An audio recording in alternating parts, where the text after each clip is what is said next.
Hello, Instagram. My name is Nick Belchev. I'm here with Juan Alonso and Gideon Juckes, a British born tuba player based out of Tokyo. Thank you for joining us today, Gideon. Great to be here. Thanks, Nick. Yeah. We're going to get started with our most basic question. If you could just give us your musical background, how you started on the instrument, where you studied, formative performing experiences, etc. I'll leave it open ended. Wow. Okay, it's a big one. Big question to start with. Well, I started playing the tuba when I was 13. Um, I think quite a typical routine in that I was playing the trumpet before that, and I wasn't very good. And the teacher said, you're a big guy. Our tuba player's leaving. Would you like to try that? And I got the message that okay, I'm not. Obviously he thinks I'm not good enough at the trumpet. But blew one note on the tuba, and it was fell in love with that, and that's kind of been it since. I felt like, well, this is really nice. I want to keep doing it, and luckily enough, it's worked out that way.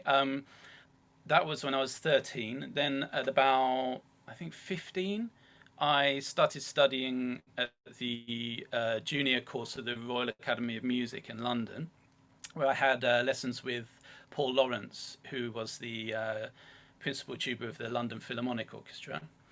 And after that, I went to Goldsmiths College at the University of London to study music. And there I studied with David Powell, who's a freelance tuba player who works in a lot of different genres. He's well known for playing in jazz. Loose Tubes was a very big group in the 80s that he played in, and but also a huge range of classical music. So I think that kept my kind of open mind to genres going. And since then, after graduation, I just started working as a freelancer, and that slowly built up and continued. And in 2007, I moved to Tokyo, and I've continued that there. Yeah. So that's basically my education and the way that my jobs worked out. In terms of my formative experiences and things like that, it's kind of a different story. I can go into that if you like, or if you want to ask anything else. But oh, by the way, I love questions, so anybody can jump in, give us a question. That's also good. Great. So my follow up for your background story is why Tokyo? What was the impetus for the move there? Ooh, that's also kind of a long story, but I'll try to I'll try to be concise. Well, the first time I went to Japan was 2003, when I was playing as part of the touring orchestra for Chicago, the musical, which is a tuba and double bass doubling part. And I'd done a little bit of that in England, and suddenly I got this call to go to Japan, and I knew very, very little about Japan at that point. First time I'd ever been. Spent a month there, here, doing that, and really fell in love with the country and the culture. Various aspects of the culture interests me a lot. Um, and basically, since I'd done that, I was trying to get back the whole time. Working out projects to do here, and then I came back again to do Chicago one more time in 2007, and by that time I'd made connections with quite a few different musicians here, so I was able to play, and also met my wife at that time. So that was a decision.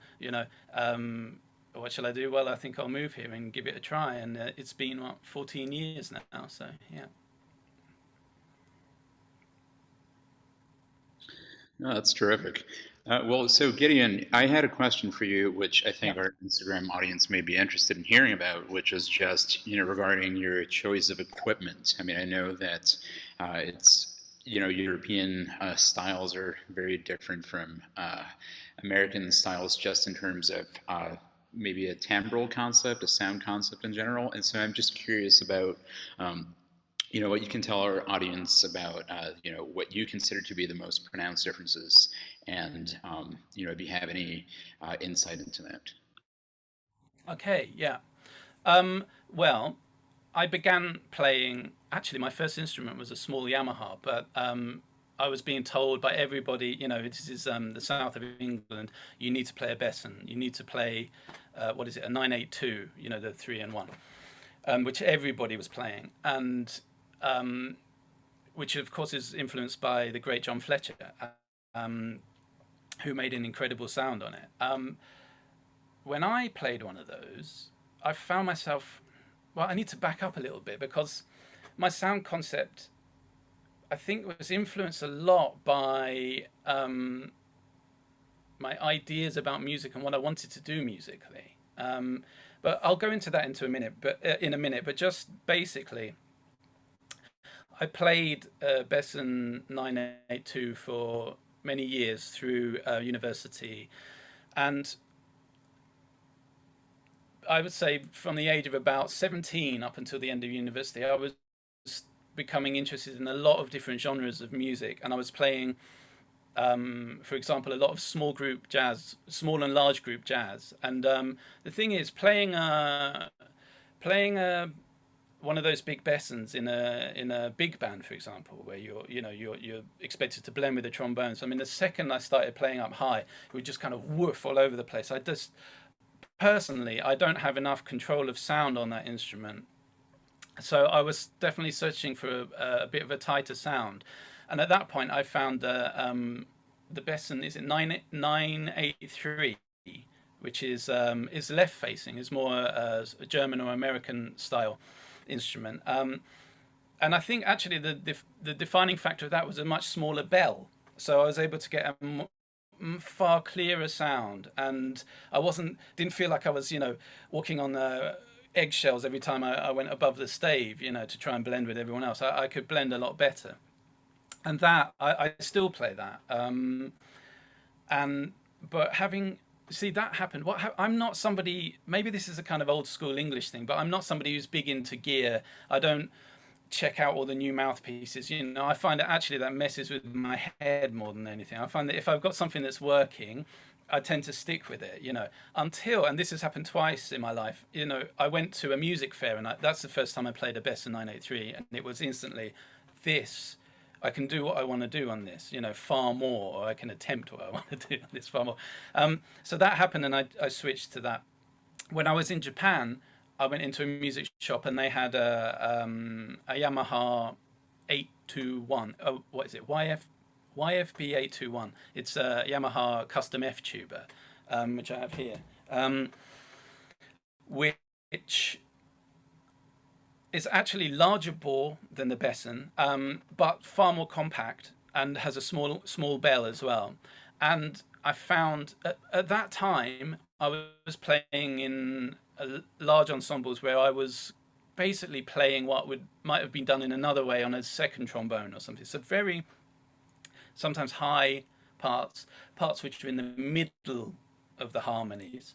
So you really don't want to stick out with this big thick sound. It would just knock the blend off. So I needed something more compact, and this F tuber I found could do everything. The low end is really, really big, really strong. The high end is it's able to be very light. And the thing that really appealed to me at this point in my kind of explorations is the amount of different sound colors I can get from it. And so it's kind of the perfect instrument for me now, and I find that I'm playing it in basically everything. So yeah. Hope that answers that gear question straight off. Okay, that's a fantastic answer. So I'm going to ask you a little bit about your performance background. If you could describe what a week looks like for you, a standard week. And I understand COVID has impacted this. It's impacted everyone across the country. So if you could talk about what your life was like pre-pandemic and what it's like now as well, that would be great. Well, asking a freelancer a typical week is a difficult one because we go, we it can swing from being very quiet and having time to practice to being, a lot of travel and all over the place. I mean, well, obviously we're talking pre-pandemic, and then that also mixed with the teaching that I do. So it's very varied. Typically here in Tokyo, I would have gigs of my own, gigs with a couple of other groups. These days, I've kind of cut down a lot of the things that I do, which I'd like to talk about that a bit later. Reasons that I do the things that I do. But it would be like that unless, I mean, one other thing that I've been doing a lot of is working for one theatre director in particular, Kushida Kazuyoshi, who is a very great theatre director here in Japan. And I've been lucky enough to do, I think, 11 productions with him now. And those can be 3 months of solid work. So those are the times when I'm very happy because my instrument is in a theatre and I don't have to carry it around, that kind of feeling that there's, the luxury that orchestral players have of having their, all their horns in one place and, my back gets a break, that sort of thing. So, so it really varies, Now, if we're talking during the pandemic, yes, things have changed a lot. And, well, I mean, really, actually, this is kind of opens a big subject that maybe I should talk a little bit about my choices and my kind of formative things that make me make the choices that I do. Because here I am in the pandemic, and I've started a project in the pandemic that's kind of been directly and indirectly influenced by it. But would it be okay to talk a little bit about my these formative things that, yeah? Okay, so I'll get into that. Okay, so basically, thinking about it, I think there were 3 main things, events, things that happened to me that very much influenced my, my formative time as a musician and have changed my path in some way and made me decide certain things. The first of those was when I began studying the tuba. I think I was going a route which a lot of us have gone, which is classical music, wind orchestra music, solo kind of what can I say, established solo repertoire, playing the Vaughan Williams, listening a lot to the John Fletcher recording of that, and wanting to emulate that, which I think everybody has their own version of that, and aiming towards orchestras. At the same time, when I didn't have the tuba in my hands, as well as listening to a lot of classical music, I was very interested in rock and jazz and funk. Maybe from the age of 10, I was listening to a lot of Queen and ZZ Top and stuff like that. When I was a little kid, that was the music that really moved me a lot when I was really little. And I think that kind of, that interest in the kind of heavier kind of music, different, diverse music continued. But when I began learning, I felt very much that is a separate world. They don't connect. I might have had like daydreams about being able to play the tuba in a rock setting or a jazz setting or whatever, but it didn't seem to be something that anybody, certainly where I was living, would consider. So cut to when I was age maybe 15 or 16, and another tuba player in the wind orchestra that I was playing in told me that the jazz tuba player Howard Johnson was coming to London. I'd never heard of him. I'd never heard of what jazz tuba. What's they talking about? And he wants to do a massed tuba kind of jam. He's going to give a bit of a talk. He's going to play a bit, and he wants as many tuba players as possible to come and join in. So I jumped at that, just really curious. I had no idea. And I think the main thing that happened to me on that day, listening to Howard talk and play, was just having an open mind about music and understanding that this instrument, with its 4-octave range and its range of sounds, can play any kind of music. We don't have to play the Vaughan Williams. You know, not that there's anything wrong with it. You might find me kind of knocking, you know, kind of academia and the study of the kind of, you know, accepted repertoire today. That's not to say that, you know, I've anything against it, but I'm very much interested in looking in other directions. So playing that day with Howard and listening to him, and particularly listening to him talk about the wide range of things that he had done, you know, and really pioneered, actually. You know, when you think about, you know, playing with Charles Mingus, playing with John Lennon, playing with the band, you know, the range of things that he managed to do, Saturday Night Live band, you know, was incredible. And I think what I took away from that was that the music that interested me, the different kind of music, well, maybe I can play rock music. Maybe I can play in jazz. Maybe I can play folk music, you know, traditional music from my, you know, the culture that I live in, things like that. So that very much opened my mind to that. And then my dreams kind of, you know, opened up. Well, maybe I can do this or that. So cut to my second experience that influenced me was a very short meeting I had cut to my time at what we call in England sixth form college, which is high school, I guess. Yeah, language barrier there. So when I was at high school, I was very lucky that I went to a music specialist high school, and there was a group of us, maybe 40 of us in one building, able to practice and study. And there were a lot of people into a lot of different kinds of music, and it would be quite normal to sit down and play some funk with a trumpet player, or you know, like completely free another time, or be listening to a lot of early music and then be listening to Black Sabbath and working out all the lines from that, you know. So that was very open. And we were lucky that my high school was also close to a university which had a lot of visiting music, so we could hear a lot of a really wide range, classical, folk, jazz. And when I was, so I guess I would be 17 at that time, a band leader called Henry Threadgill. I don't know if everybody knows about him. He's a New York-based saxophone and flautist and composer, who is a very, very big friend to the tuba. You know, he always has a tuba in his band, if not one, two. So you know, he's done great things. And his band, Very Very Circus, was coming, and it had two tuba players. And apart, you know, completely aside but from being completely knocked out by this music and amazing use of the tuba, and you know, all the other things that were great about the gig, I plucked up the courage and went up on stage to talk to one of the tuba players afterwards and say, "Oh, hi, I'm a tuba player as well, and I'm interested in you know, improvised music and jazz, or you know, funk or rock, and you know."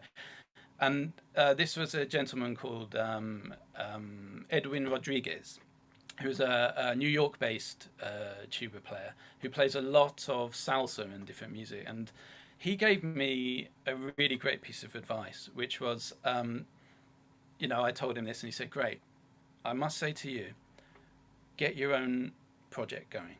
Make your own project. Always have your own project, because you cannot guarantee that the phone is going to ring. So, you know, you have to have your own thing that you're working on in order to keep working and create something." And that really struck me, you know. Of course, you know, don't expect, you know, to say, okay, I want to play rock, and then, you know, the Rolling Stones are going to call you, you know, just because you've said that. You know, you have to do something about it. So, you know, I started pulling together friends, musicians, you know, other people. And when I got to university, I was actually kind of disappointed, having gone from a very creative high school to a university where it was a little bit apathetic. You know, people weren't using their initiative to get into groups together, you know. So I very much did that. And then when I finished university, it was like, where are the jobs? There's no one's calling me. Everybody's, you know, tuba players are quite rare, but if they've got work, they, you know, everyone wants to keep on, you know, hold on to their job. So I was able to use that time to focus on my own group and make an album at that point. And by that point, you know, people are able to start hearing it. You're able to play live, and it's a way of getting your music across, getting your playing across, and getting in contact with people. And I've always kept my own projects going, which brings me on to the thing that I'm doing now during the pandemic, because you know I always had my own projects. When I moved to Japan, I began some projects myself, and finally settled on a band that I do called Fujingido, which is what is it, heavy rock meets kind of Balkan music. That's a duo, which is something I can talk about a bit later as well, maybe the challenges of that. Very heavy band, you know, a lot of energy involved, a lot of multitasking involved. So that was a very heavy thing. And the other bands I was playing around in the Tokyo scene at the time, they're all very loud. You know, everyone's got a lot of energy they want to put into the music. And it's great. But I was starting to feel that part of my interests was getting neglected, and that was playing quiet music, you know. And actually, before Corona joined us, I'd just begun a duo with a baritone sax player. The idea being to play quiet music and maybe our take on some old music and music of my culture, but also her culture and cultures that we were interested in, and just to play quiet music. And just as we started rehearsing, the pandemic began. And so that music, I think, I mean, all of us are incredibly influenced by the pandemic, and it's had a huge influence on our lives and changed our lives a lot. And I think that project, which is called Music for Isolation, was very much, I saw that as a chance for a kind of a change of gear and a way of thinking through what's going on with the pandemic. And you know, I could go on about that all day, but that's the latest thing. So that during the pandemic, I've been very much focused on that and teaching, and also that project. We've done 2 albums. I'll be working on a 3rd at the moment. So yeah. Great. I have a follow-up question. This is for Yeah. someone that was in a position that may be in a position now that you were in a while back. For someone that is looking to have a varied career as a performer and freelancer, what advice you would give them to get that ball rolling and to market themselves as a professional without offending anyone? Right. That's a very good question. And it kind of brings me back to what I was talking about when I left university. You know, when I'd finished, my education was over. So now it's, what are you going to do? And suddenly it's like, oh, well, the first thing I needed to do was practice, you know, because I really hadn't. I'd really lazed around a lot, you know, and get it together. But I think more than kind of marketing yourself, or I'm not somebody who's very good at networking. I'm not going to go for a drink with somebody if I don't want to do it, you know, like person to person. If I'm not interested, if they're not a friend or somebody that fascinates me, then, you know, I'm kind of not into that. So I've never been somebody who sort of cold calls people or anything like that. But, you know, getting together, making music that interests you, working hard, making recordings. Now, I mean, when I made the first album, we had to go in the studio and we had to mix it in the studio, you know, in a big studio, and that took a lot of time and money. These days, things have changed a lot, and I know there's a lot of kind of lamenting about the state of the music industry. Personally, I feel kind of opposite to that, because what you're able to do now, if you are somebody who wants to create a project or play a certain style of music and show what you can do doing that, you can now make an album at home. You know, my albums, I mix them at home, I master them. Recently I've started mastering, but although I will master elsewhere as well, I think that's good. But I will also record at home, you know, and then you can self-release, you know. And I've released on record labels, I've had, you know, different situations, but seriously, like being able to release on your own, is your best bet of actually getting some money back from it these days. That's definitely, we're actually in a really great position. I mean, people in our corner of the music world, people who aren't Beyonce, we're able to do it on a very personal level. Release it yourself. I mean, I do all my own artwork as well. Everything is kind of done. The problem now with the pandemic, well, actually, this is a very specific thing, because in Japan, CDs are still really big. People are still buying CDs. They love to have an object. There are a lot of very big collectors here, so they want to have the product. Which really helps cover your costs. Because selling them, but of course there are no gigs at the moment, so we're not able to sell much. So that's been a bit of a thing. But my advice, I mean, by all means market yourself, by all means try. But for me, it's simply a matter of trying the direction that I want to, and making sure you create something. And then, of course, the problem is getting it out. But that's still a problem that I have, getting it heard. I think we all have that problem. But finding people who are like-minded, and finding a bit of a scene, that you can share your music with. That's always good as well. So, I don't know if that's very definitive advice, but that's been my case. It's kind of like, don't. Is my thing. Yeah. Yeah, wow, Gideon, that's great stuff. So, I'm curious. We've covered several angles to your whole life and your career as a musician. But so now I'm wondering about, if we can touch up a little bit on your teaching as far as your pedagogy things go. So, I'm sure there's several students who come to you, right? Like, just looking for answers, right, or just trying to navigate through music, like trying to find their path individually. And so, would you say you're kind of open to guiding them to whatever path they may choose, or do you like subscribe like a certain regiment they should go through to find this path? Or is there any Yeah. specific answer to that again? That's a great question, actually, because that's something that's permanently on my mind as a musician.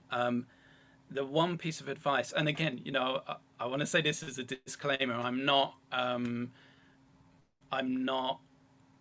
saying anything against accepted academia and accepted, let's say, the scene of art that is around our instrument. But my number one piece of advice to anybody learning, performing, whatever you are doing, teaching, is to question everything. Now, this is what I feel doesn't happen enough. I feel that people will say, I'm studying with this amazing professor.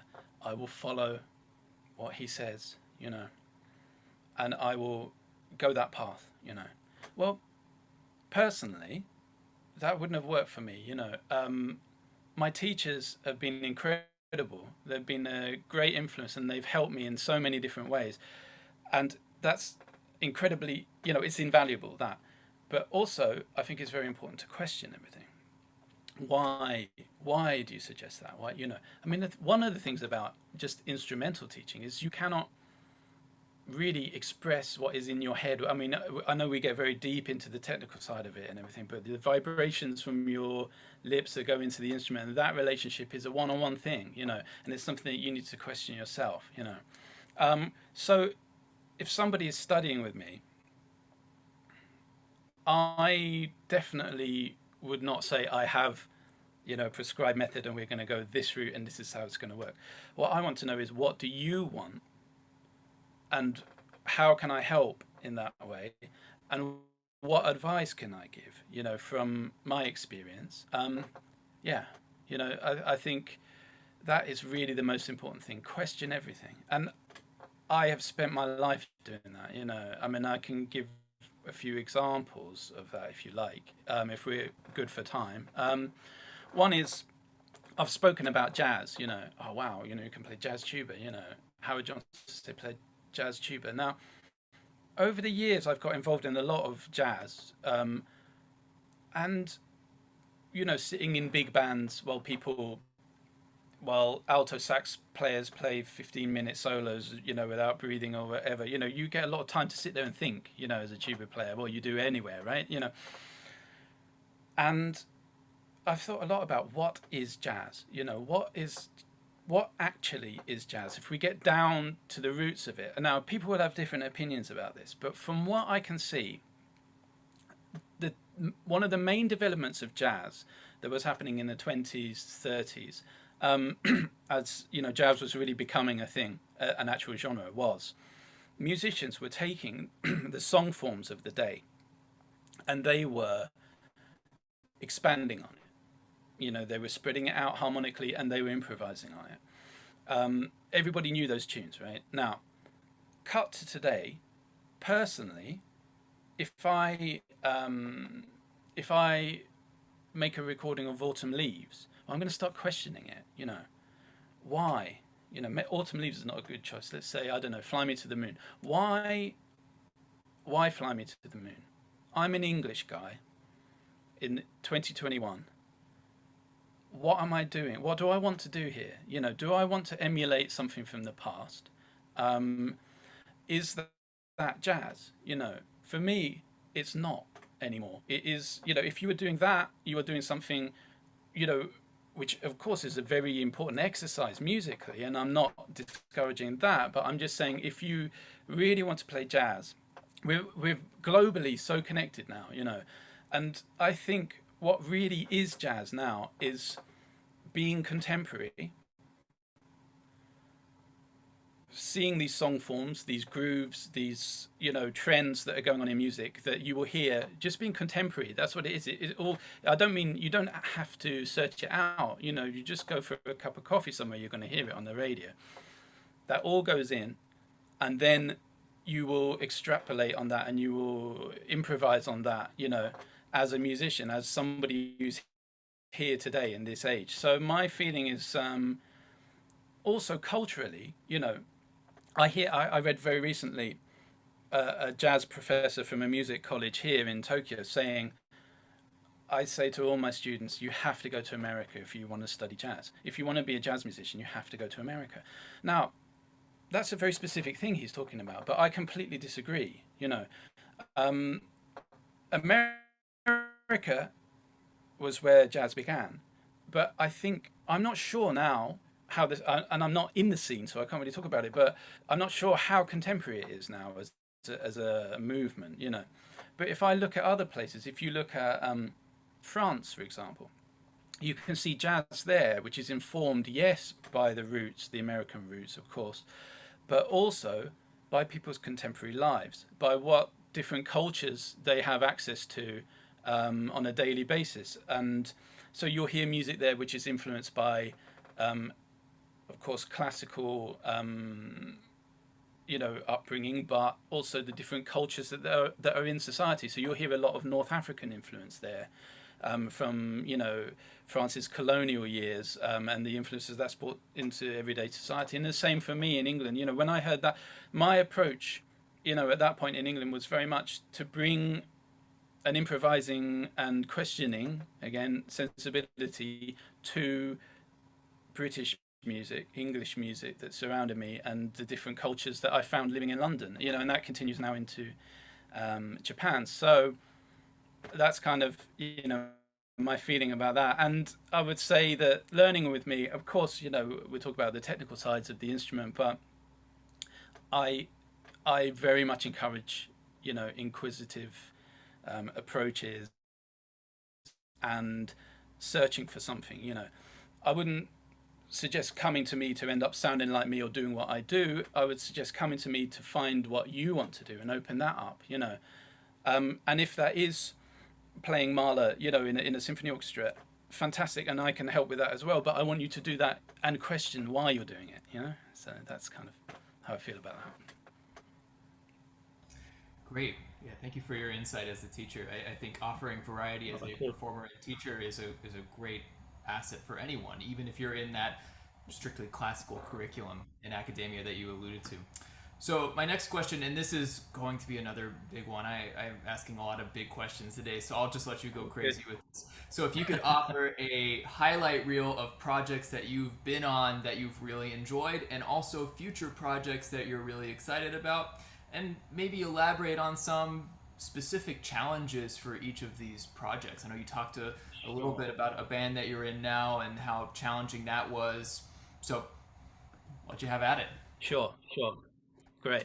So, my time in university, I formed a very large band. I think it was 11 musicians, and the idea was to to explore improvisation and maybe jazz, but start writing our own stuff. And it was a very loud and heavy group. That was the way that worked, and it was a chance for me to work on my improvising and my writing. So that, and then around that time, as a freelancer, I started to be involved in, a lot of different things, but different large groups. And as I said before, that influenced my choice of gear, because I realized that my sound, listening to recordings and things of it, that it was just did not fit. Then, I joined, skipping over years and years, but I was involved. I was very happy to get involved in the folk scene in England, and I say England because it was very specifically English music, because of course, Britain has a hugely rich and diverse amount of folk music from region to region, and I think this was very important. The folk musicians would see me as what they would call a jazzer. He's making it all sound funky, and But for me, it was an amazing experience to get in touch with my roots, I guess. And I think I do recommend that for everybody, to explore the culture of your roots. And that's not in a nationalist sense in any way at all. I think it's just knowing where you come from, and I think a lot of people don't have that connection in everyday life, and that can leave a vacuum. People can feel very lost. And I think musically as well. I think knowing these kind of roots puts a kind of foundation on what I do. So that was a huge help. In terms of what I was doing technically, there was a funny band, one band that I played in called Bellowhead, that I do recommend checking out. It was a very funny situation for us, because it was a big band of 11 people, that 4 horn players as a horn section, and the rest were all traditional musicians, and a drummer we had. And they were writing arrangements for us, and it took us about a year to work out that basically what it was half a kind of pop horn section and half a kind of Vaughan Williams folk song suite. Our parts, that's kind of how it worked, and we kind of got into that and understood it, and I ended up playing helicon in that. First they asked me to play the sousaphone, which I felt was very inauthentic, actually, to play English music on it, but they wanted the visual side. So I jumped around with that until my shoulder really started hurting, and then I switched to a helicon and started playing that in that band. So that all ended when I moved to Japan.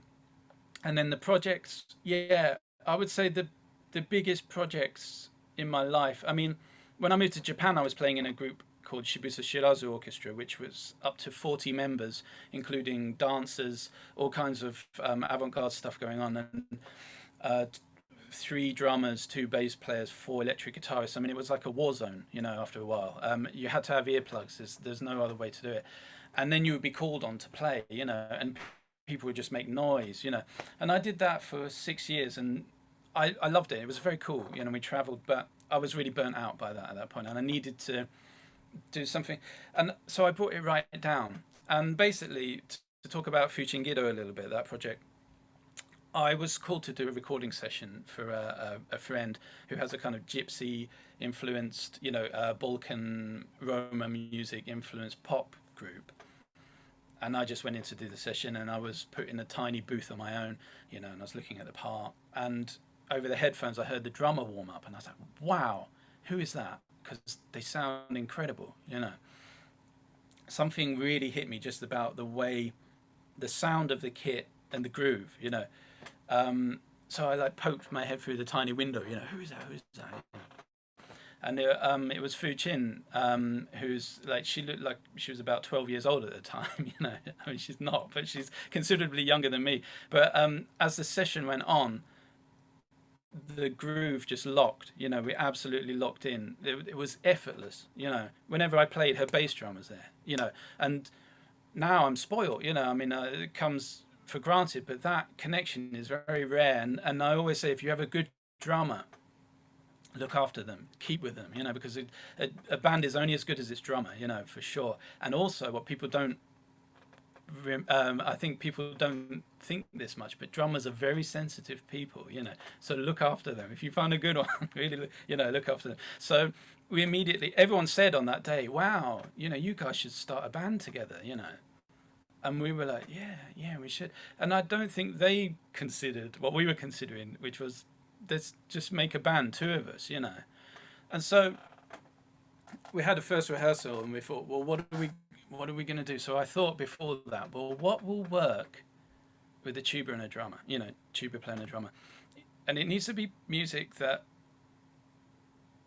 the bass can be present, the melody can be present, and, you know, whatever else goes on, that you can do all at the same time, you know. So the first piece that came to mind was Jimi Hendrix, Fire, you know,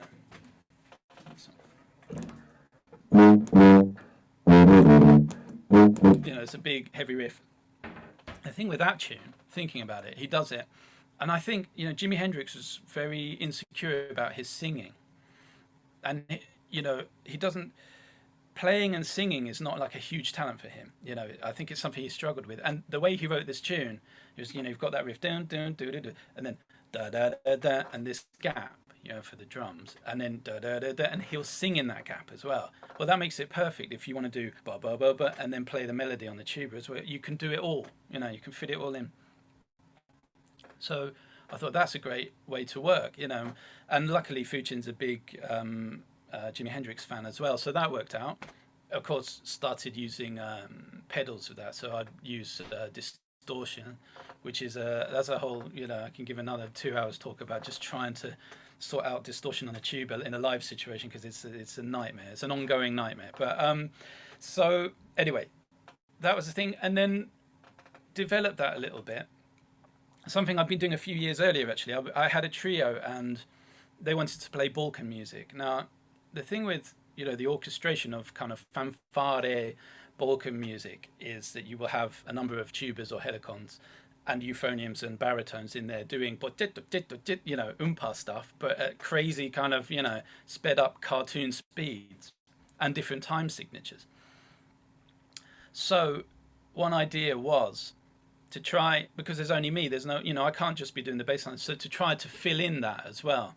I don't know if I can demonstrate this. I'm a bit out of, but for example, there's a tune that we do, right? The very typical Balkan gypsy bass line, right? So if you're only doing that with a drummer, it does sound like a bassist and a drummer only, you know. So my idea was to try to fill in the gaps as much as possible. So to try and put the baritone parts. Let's see if I can do that today. Probably not. Like that.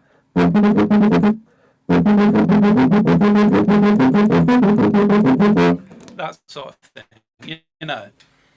Which of course you can't do that forever because you're going to die, you know. But to fit that in, and then we'll do things, try and put in a melody, you know.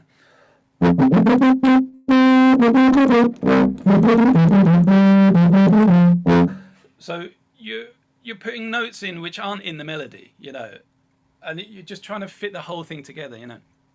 And that's something that we've really developed. And you know, it's funny. I mean, I don't know if anybody listening today has done much duo stuff, but the panic, the fear you feel when you start performing as a duo and just the two of you, and you're doing this kind of multitasking stuff. Because I'd seen a video of Fu Chin. Fu Chin also does some kind of street performance gigs where she will do a kind of she'll have a kind of like what they call a one-man band or one-person band, but she would play the melodica, the keyed harmonica, and be doing some kind of drumming and a bass drum on the back, that sort of thing. And I said, can you play and drum at the same time? And she said, yeah, I think so. So she started doing that, and just amazing. She could do all this, and so that added to our arsenal. And then I started feeling sorry for her because she's there sweating, doing all this multitasking. I was thinking, how can I add to it? So my feet are free, so I started doing. I bought some electronics and a touch pad, which has got kind of an octave and a half of pads in it that I can then add samples to. So I'm now added that to it. But anyway, back to what I wanted to say about playing in a duo. I remember seeing the White Stripes, very famous rock duo, a number of years ago at Glastonbury Festival. And they're projected up on the big screen, and I came in kind of halfway through their set, and the sweat flying off them, just soaked.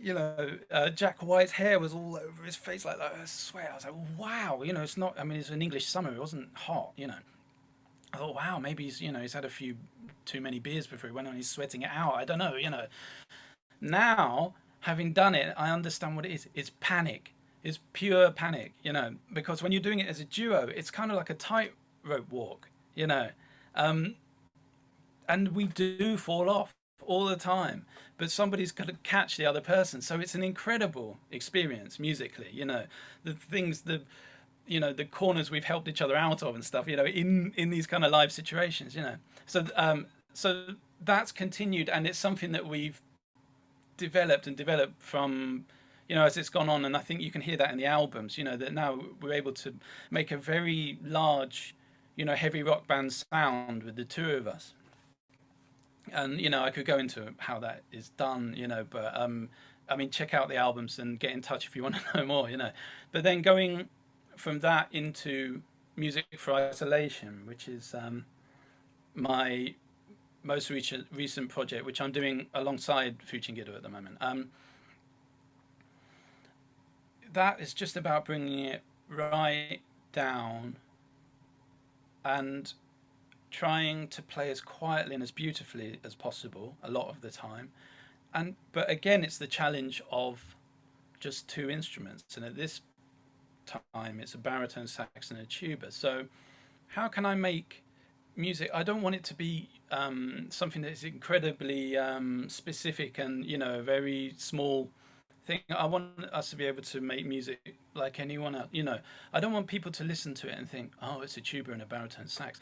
Oh no, there's another 40 minutes of this, on the CD. I hope people would just completely forget about that and be able to go on a journey of the music, because we've ended up having something very important to say. And I think, for example, Music for Isolation, to think about the first album, we were when we were writing it and arranging it, every day when I'd turn on the news, I'd hear this unprecedented pandemic, unprecedented. They kept saying every day, unprecedented, And I was thinking, it's not, We've had pandemics through history about every 100 years, And yeah, we're still able to mess this one up hugely. And it's because we're not thinking about history, And a lot of the choices that we make about which music to explore, I don't want to shove it in people's faces, but if you look into it a little bit, why did we do that?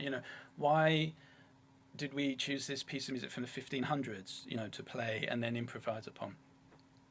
And that's very much, I'm looking back to the 1500s, and you look back to the time of Shakespeare, as a Brit, think about Shakespeare, and he lived through two very big lockdowns, because of the bubonic plague that happened in London, and he was writing plays during those, and here we are, everybody's trying to make music during lockdowns, and it's important to remember this isn't unprecedented. It's something that has happened before, and it's about continuation of that. So there's a lot of challenges in that. I find the different techniques that I'll use in Music for Isolation. I mean, I use chords and well, I'm not going to. I use chords. I sometimes. And the thing I wanted to say about that is a motto I try to keep in my head a lot, which is just because you can doesn't mean that you should, right? You know, we can do, I mean, we could do triple tonguing, 15 octaves of whatever, you know, but does it serve the music? Is it, you know, are you doing the right thing at this moment? You know, so if I'm doing chords, I want those chords to be there at a time that it's not going to bring huge attention to them, but they're going to help the music to continue. So if you listen to the first track on the first album of Music for Isolation, there's a kind of a chorale that we play together. Then I wanted Liéjan, the baritone sax player, to improvise over the top of that. So what I wanted to do then is just continue that chorale. So then I did it as chords, you know, under her improvisation. So not to make a big thing about it, but I employed that technique just as a musical thing to keep going, you know. So that's the sort of thing that has been coming up, you know, these days. I mean, if there are extended techniques, it's not for the sake of them, you know, it's because I have a vision of what I want to do in the music, you know. Yeah. That's great. Yeah, thank you for sharing all of A that. long That was a answer. really long. Yeah, that was a really long question. Yeah, I think it's interesting that both of your current projects have different facets of intimacy. Both being duets, one having your music for isolation interiority, and the other one just that exposure on stage, that feeling of, yeah, just being almost isolated in another sense. So, Gideon, just as final question for you, where can people find your music? Where can they contact you or find more about you or studying with lessons? Any of that information? I would say it's all on my website, gideonjuckes.com. If you search for me, you can find me. I'm across social media. I'm not on Instagram yet, just because I have enough trouble keeping up with everything else. But it's on there. My music. You can stream these projects on all, you know, major streaming sites. I recommend Bandcamp, because if you download anything from there, you're going to get it in full quality, you know. So, but I'm around, yeah, and you can contact me through the website or anything like that, you know. I've got one more point that I wanted to make. Have we got time? I don't want to drag on, and you know, I'm sure everyone's asleep by now. It's getting late there, isn't it? Asleep or drunk? I don't know. It depends. How late are we? It's only 9 o'clock here. You can go. Well, they might be drunk. You never know. Yeah. Um, just one more, because I'd said about three major things that happened to me that influenced me, and this last one is something that happened very recently and really made me make a few changes in the projects that I do, and that is from an education point of view as well. I saw now, but this is probably 8 years ago. I watched the Leonard Bernstein Harvard lectures. I don't know if people have had an opportunity to see those. He gave a series of lectures in the mid 70s. They're available on YouTube, and I really recommend them. Again, question what he's saying, you know, and I very much question what he's saying, but he made a couple of points that really made things kind of click in some way, you know. And one of these, a very big one, was Bernstein was a massive Mahler fan. Now, you know, again, not to say anything against anybody who is, I'm not, you know, and I've always had trouble with Mahler. So I've always thought, like, oh, am I missing something? You know what? I don't understand. For me, it's like, you know, oh, come on, he's been at this an hour and a half and he still hasn't got to the point. You know, well, come on. You know, it frustrates me, you know. And that's me showing my lack of understanding. But Bernstein really opened it up for me.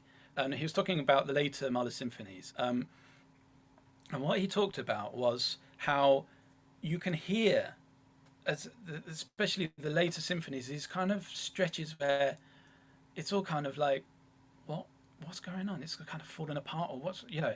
And he explained through these series of lectures. So when you get to this point, it very much made sense that what you are hearing there is Mahler reaching the end of possibilities of the Romantic era, and basically breaking the Romantic era, destroying it, so that beyond that, you know, it's been done, you know. And so after that, classical music went in two directions, either you know, serialism or what do you call it, like you know, getting back primalism, right? So Stravinsky, you know, or going through the serial route. And if Mahler hadn't done that, it wouldn't have gone in that direction. But it wasn't necessarily because he had done that. He didn't have a choice. That's where the music was going. And it's about the music was kind of led. It's almost like a genetic thing, you know, the genes of music developed to this point and then it kind of broke, you know. And I just started thinking, right, so it's not about Mahler and it's not about his leaving a legacy or anything like that. It's about him being part of the DNA of music as it develops, you know, and what he did was kind of inevitable. So this is Bernstein's point of view. Now, to get to the point, how that affects me and us as musicians, I very much felt at that point that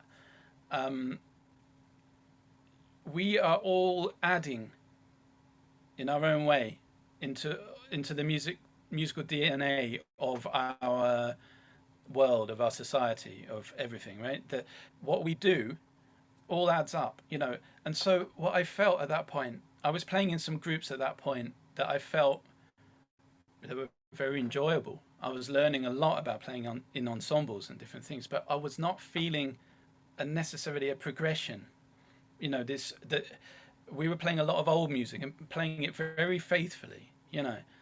And I mean, sure, you can argue that that also develops things, but in a very slow sense. But I felt very much that I wanted to get into doing things that push things a little bit more, you know, not for for myself on the selfish side, just to feel that I'm contributing to, you know, the DNA of music and its continuation, you know. Now we're in a world where like there's 8 zillion albums a second being released, you know, but maybe some point somebody's going to hear something, maybe it won't be me, maybe it's not valid, I don't know, but something somewhere will add to somebody's understanding as they go on in the next generation, you know. So yeah, that's a very important point for me, and that's very much influenced where I've gone in that direction, yeah, which is completely different to what you asked me. I'm sorry about that. No, that's totally fine. We all appreciate your insight, and thank you for joining us and sharing your really fascinating career. I apologize, I have to take the spotlight off of you for just a second. It's Juan's birthday, so if we could all wish him a happy birthday. Happy birthday, Juan. Yay. Well, thank you, Gideon, for, you know, just enlightening all of us, and like it's been a very inspirational time listening to you. So thank you very much. Have a great evening. You know, I hope you can forget about tubers and have some fun, you know. Great, yeah, and have a good morning to you. I think it's almost a little after 11 in Tokyo on Wednesday. Yeah. So, great. Well, thanks again, Gideon, and hopefully we can all meet up soon in person. Yes, it's been a great pleasure. Thanks so much for inviting me. And if anybody has any questions or they want to get in touch, I'd love to hear from them. So, you know, don't be shy. Get in touch. That's great. Yeah, thank you so much.